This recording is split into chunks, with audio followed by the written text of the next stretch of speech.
Everyone, so this is the summary of the poem The Negro Speaks of Rivers by Langston Hughes. So these are the important points. This poem is written by Langston Hughes, a great American poet and a social activist in 1920. He wrote this poem while crossing Mississippi River during a train journey when he was going to visit his father. This poem was published in 1921 in a journal The Crisis. This poem was dedicated to W.E.B. Du Bois. This poem was inspired by Walt Whitman's Song of Myself. This poem is written in free verse. Here, poet becomes the spokesperson of all African Americans. In this poem, poet tries to connect past with the present and claims that Africans also participated and contributed in shaping the history of human civilization. Here, poet feels proud in the color, race, culture, and heritage of his own people who are looked down upon by white people who consider themselves to be racially superior than blacks. Here, poet says that black people also have experiences near all the four great rivers, which are Euphrates, Congo, Nile, and Mississippi. Poet tries to connect his people with the history because their role and participation in major historical events are neglected by white American writers from the books of history. So, this is the text of the poem. I have known rivers ancient as the world and older than the flow of human blood in human veins. My soul has grown deep like the rivers.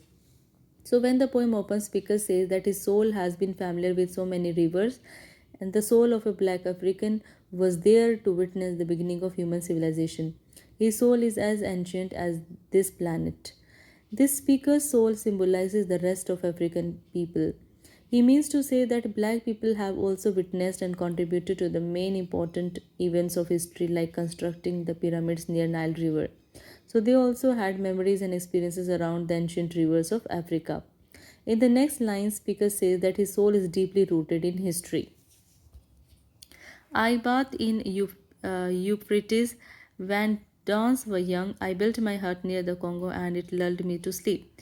I looked upon the Nile and raised the pyramids above it. I heard the singing of Mississippi when Abraham Lincoln went down to New Orleans, and I've seen its muddy bosom turn all golden in the sunset. So, in these lines, the speaker says that his ancestors also did swimming in Euphrates River early in the mornings.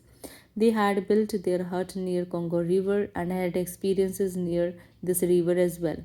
The soothing and murmuring sound of this river had made Africans sleep in peace.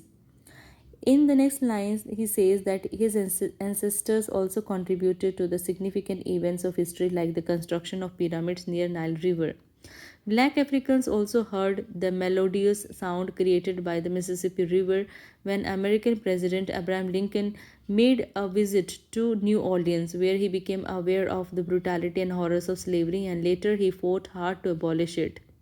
So these Africans, have also witnessed the turning of the mudding surface of Mississippi River golden in the sunset.